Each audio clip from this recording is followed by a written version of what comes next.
They forged my grandmother's will, sold the house she promised me, and smiled through all the betrayal like it was a business deal. I was the forgotten girl they thought wouldn't fight back. But I had one thing they didn't, the truth and her handwriting. Hey! I'm Anna, the girl whose inheritance got stolen by her own blood. Grab your coffee and come sit with me. I need to tell you how I fought for more than just a house. I can still smell the lemon polish she used on Sundays. The funeral was over, but I stayed behind at Grandma's house, sitting on the front steps like I had as a kid. Everyone else left in a hurry, like grief was contagious. But I didn't move. I couldn't. That house wasn't just where she lived. It was where I learned to live. And now, it felt like the only thing I had left that still made sense. I remember the way her porch light used to flicker when the wind picked up. She joked that the house was talking back. Now it just felt quiet. Too quiet. My uncles had rushed out after the service, whispering about handling the paperwork. I didn't think much of it at first. But something in their eyes, cold, impatient, told me not everything was as it seemed. Back inside, the air was thick with memory. Her slippers were still under the coffee table. A folded blanket draped over the armchair. The clock ticked like a heartbeat in an empty chest. I walked through each room like I was saying goodbye, but deep down I wasn't ready. Not to her. Not to this place. Growing up, this house was the only thing that felt safe. My parents left me here when I was 6, said they'd be back, but never came. Grandma never let me feel the hole they left.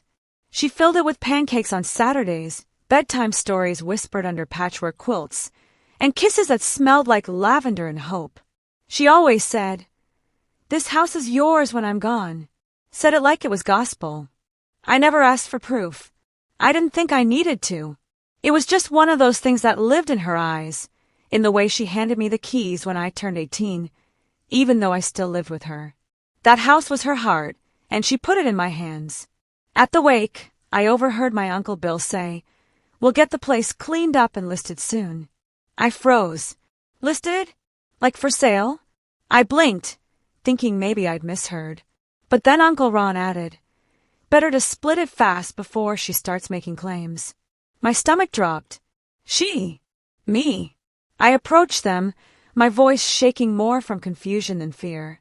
"What do you mean, listed? Grandma said the house was mine." Bill laughed, short and sharp, like he couldn't believe I'd speak. "There's a will. You're not in it. It's not personal." But it was. It was the most personal thing in the world. I didn't sleep that night. I sat at the kitchen table with a mug of cold tea, staring at nothing. That house, her house, was supposed to be my anchor. Without it, I felt like I was drowning. I kept repeating her words in my head like a prayer. "This house is yours." What changed? The next morning, I drove to her lawyer's office. He greeted me with a tight smile and a stack of documents. The will was clear. Her estate was to be divided between her 2 sons. No mention of me. Not even a note. I flipped through the pages, my fingers trembling. And then I stopped. My breath caught in my throat. Because the signature at the bottom, it wasn't hers. I couldn't breathe when I saw that signature. I'd seen Grandma sign her name on birthday cards, on sticky notes she left me by the fridge, on every check she ever wrote. That swoop on the M. The tiny loop in her, eh? This one looked stiff. Wrong. Like someone was trying to be her, and failing miserably. I pointed it out to the lawyer, but he just gave me that look, the kind that says, "Don't start trouble." That night, I pulled out every letter she ever gave me. Old recipes, notes she'd tuck into my lunch when I was still in school.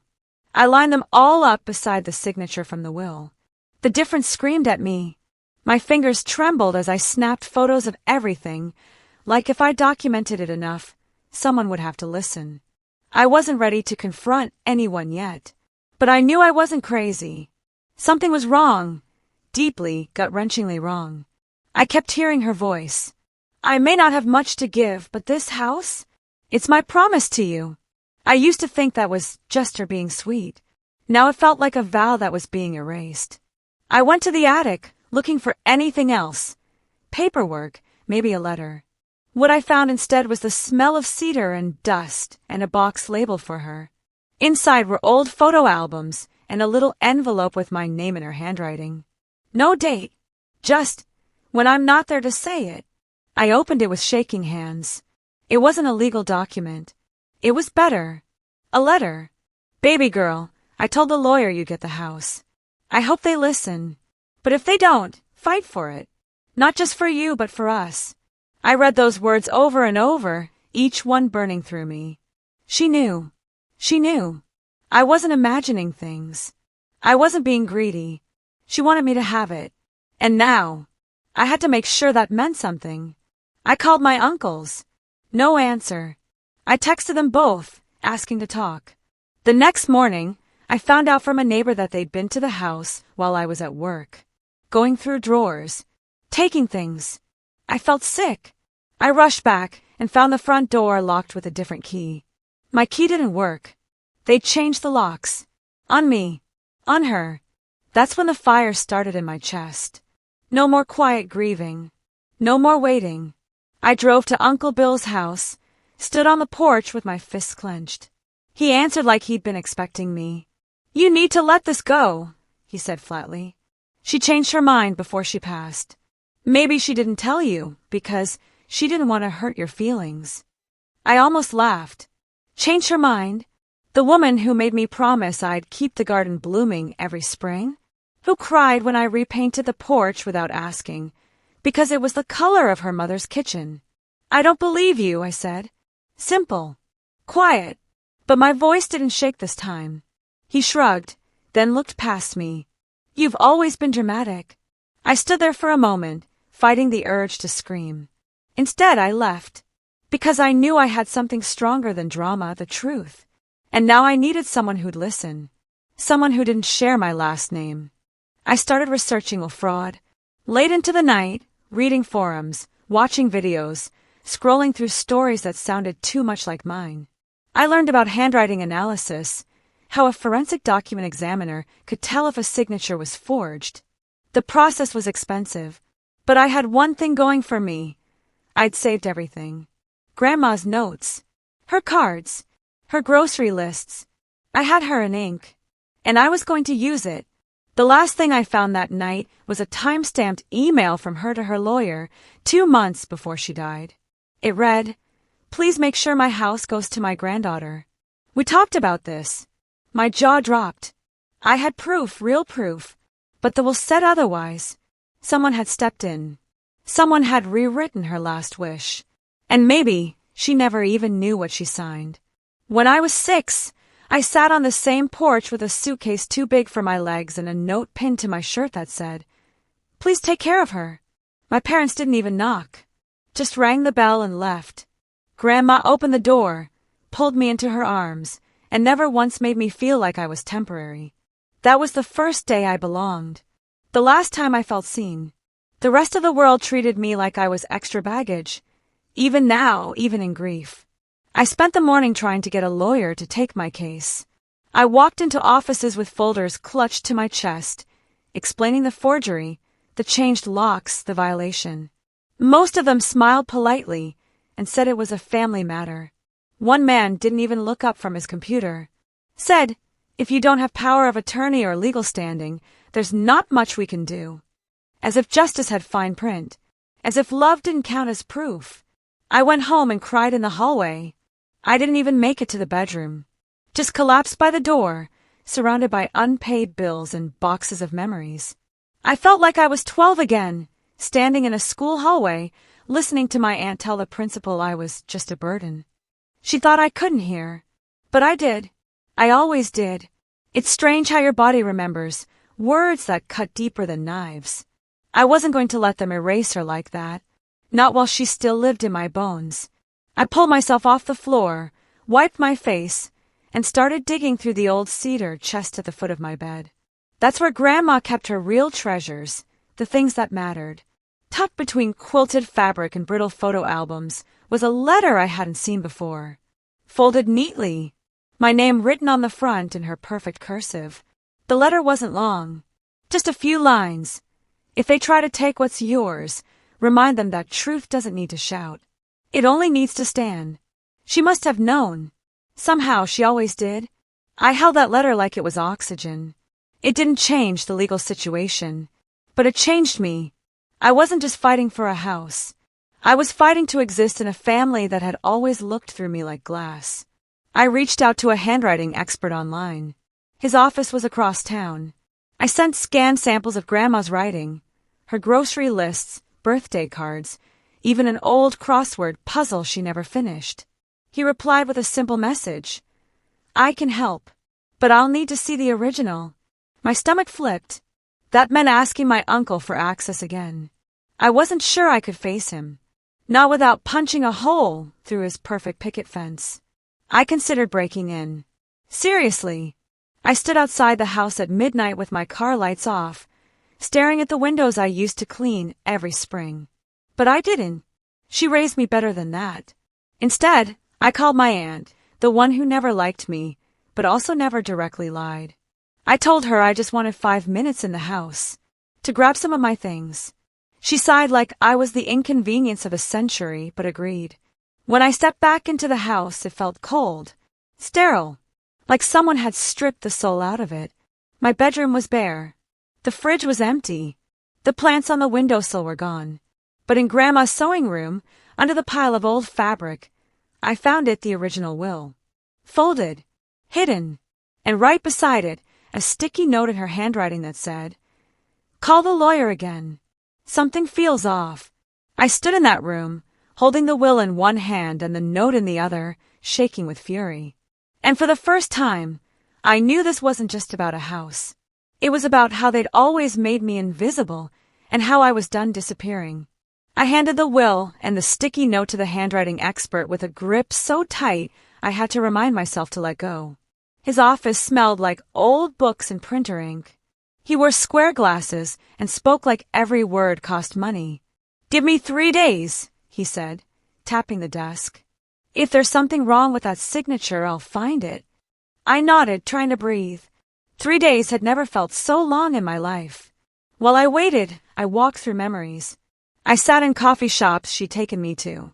I reread every card she'd ever written. I touched the quilt she made me before college, the one I didn't take because I was afraid I'd ruin it. Her voice played in my head like a broken record. "The truth always finds the light, baby girl." But the truth felt buried under years of silence and fake smiles. On day 2, I passed by the house again. There was a "for sale" sign in the yard. My chest caved. It hadn't even been a month since the funeral. They didn't wait, didn't grieve, just stripped the place like it was inventory. I parked across the street and watched a couple walk up to the porch, brochures in hand. I wanted to scream, wanted to throw myself on the steps and shout, "This isn't just a property. It's my whole damn childhood." That night I broke. I drove to the house, climbed the fence, and sat on the porch swing. The same swing she used to rock me on. The wind blew hard, but I didn't flinch. I sat there until my fingers went numb, whispering memories like prayers. "Remember when you taught me to bake? Remember the thunderstorm sleepovers? Remember how you said you were proud of me, even when I didn't believe it?" That porch held more of her than any courtroom ever could. The call came the next morning. The expert's voice was calm, professional. "It's a forgery," he said. "No doubt about it. The strokes are off, pressure inconsistent, and there's evidence of tracing. Whoever signed that wanted it to pass, but it won't hold up under scrutiny." My knees buckled. I dropped to the floor and cried, not out of sadness, but because for the first time, someone believed me. I took the report, the letter, and the note to a legal aid center downtown. A young woman with curly hair and tired eyes listened as I poured out everything: the will, the house, my uncles, the lies. When I finished, she said quietly, "You have a case, but it won't be easy. Are you ready for a fight?" I didn't even hesitate. "I've been fighting my whole life," I said. "I'm just finally hitting back." We filed a complaint that same week. Fraud. Well, tampering. Request for injunction to stop the sale. I stood in a courtroom that smelled like cold tile in fear, while my voice shook through the affidavit. The judge read it carefully. Then she looked at me, not like a victim, but like someone who mattered. "We'll set a hearing," she said. "Get your documents in order." It was happening. Finally. Officially. I went home and sat with the weight of it all. The fear. The anger. The hope. I pulled out Grandma's letter one more time and read it under a lamp she bought at a yard sale 20 years ago. Remind them that truth doesn't need to shout. She was right. But now it needed to roar. Court felt colder than I expected. Not just the temperature. The silence. The eyes. The weight in the air. My hands were clammy as I sat at the plaintiff's table, my documents stacked like armor. Across from me, my uncles looked polished, rehearsed. Bill wore the same smug smile from the funeral. Ron wouldn't even meet my gaze. Their lawyer adjusted his tie with bored precision. I felt like a lamb walking into a room full of wolves. The judge entered, and my heart beat, so loud I thought people could hear it. I held onto Grandma's letter inside my coat pocket. Not because it was evidence, but because I needed her with me. The opening statements blurred. I only remember ours ending with, "This case isn't just about a house. It's about a legacy and a lie." Their lawyer snorted. He said it was a case of sentiment over substance. I almost laughed. They had no idea what that house really meant. They called me to the stand. My knees shook under the table. I took the oath with a voice barely above a whisper. And then, I spoke, about how I was raised there, about the promises my grandmother made, about the letter, the note, the memories stitched into the walls. I felt my throat close at one point, but I kept going, because the more I spoke, the more real I became. Not invisible, not forgotten, seen. Then came the forensic analyst. Calm, methodical. He pointed to side-by-side comparisons, highlighting inconsistencies in strokes, pressure angle. He explained how tracing leaves telltale signs. The courtroom leaned in. Even the judge looked surprised. My uncles shifted, whispered. Their lawyer asked if the analysis was conclusive. The expert didn't blink. Absolutely. This signature was not written by the decedent. Bill stood up, loud, defensive. She's lying. She manipulated that letter. She probably forged it herself. The judge raised a hand. "You'll have your turn to respond, Mr. Carver." My heart raced. Ron kept his head down, like a man who knew the truth but wouldn't say it out loud. I wanted to scream. Instead, I sat quietly. That was the hardest part, not reacting to their theater of denial. And then, a miracle I didn't expect. My aunt, the one who always kept her distance, was called to testify. She hesitated, looked at me, then said softly, "My sister told me the house was going to her granddaughter. She didn't want the boys to have it. Said they only came around when they smelled money." Silence wrapped the room like a vice. Even the lawyer froze. The judge scribbled something down without saying a word. The defense collapsed into technicalities. They tried to argue lack of mental clarity, claimed Grandma was confused in her final days. But they had no proof. I had letters, emails, recordings. I played a voicemail, her voice clear, firm, warm. "Don't forget, baby, that house is yours. Promise me you'll keep the porch light on." My Uncle Ron looked like he'd been punched in the stomach. When the hearing ended, the judge said she needed a week to deliver her ruling. 7 days. 7 days of not knowing whether the system would see what I saw, what she saw. 7 days to find out if my truth could finally be louder than their lies. I stood across the street from the house on the 7th day, holding my breath like it was the only thing keeping me from falling apart. The sky was overcast, just like the day of the funeral. I stared at the porch, chipped paint, empty flower pots, the swing swaying gently in the wind. I'd imagined this moment 100 times, but none of them felt like this. Heavy, holy, like I was standing at the edge of something sacred. My phone buzzed. The judge's office. I stepped away, heart pounding in my throat. The voice on the line was calm, official. "Miss Carver, the court has ruled in your favor. The will is invalidated. You have legal ownership of the property." I didn't respond. I couldn't. I just stood there, eyes filling with tears, as the world spun quietly around me. The house was mine, not stolen, Not borrowed. Mine. I walked up the porch steps slowly, like I was afraid it would vanish if I moved too fast. The key they gave me trembled in my hand. It clicked into place like it had been waiting. The door creaked open, and there it was, the ghost of everything. The air still held the faint smell of cinnamon and old books. I dropped my bag and sat on the floor of the living room, right where Grandma used to lay out puzzle pieces on rainy days. The silence wasn't empty this time. It was full of memories, full of her. I closed my eyes and whispered, "I did it, Grandma. I brought it home." A warmth spread through my chest like sunlight on skin. I wasn't crying out of pain anymore. It was something else. Relief. Joy. A strange, quiet kind of peace I hadn't felt in years. For the first time since she died, I wasn't grieving. I was healing. Over the next few weeks, I brought the house back to life. Repainted the porch the color she loved. Planted marigolds by the steps, just like she used to. I even fixed the squeaky floorboard in the hallway, the one that always gave us away during midnight snacks. Every corner I touched felt like lighting a candle in a dark room. Not to erase the shadows, but to remember where I'd been. One afternoon, I invited the neighborhood kids over. We sat on quilts in the backyard, and I read them stories from Grandma's old books. The ones with torn covers and notes in the margins. They laughed, asked questions. One little girl hugged me when I said it was okay to take a book home. I looked around and saw what Grandma must have seen all along. This wasn't just a house. It was a safe place for small souls. I framed the letter she wrote me and hung it in the hallway.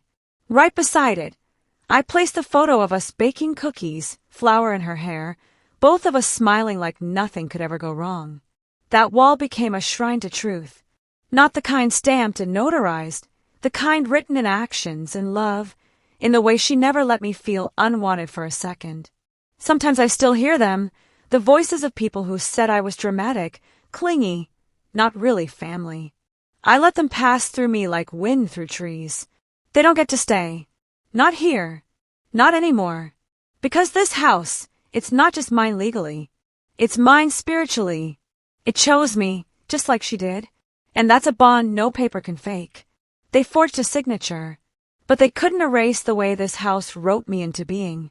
If you liked this story, leave a like, subscribe to the channel for more stories like this, and if you want to help me keep telling these stories, you can buy me a coffee.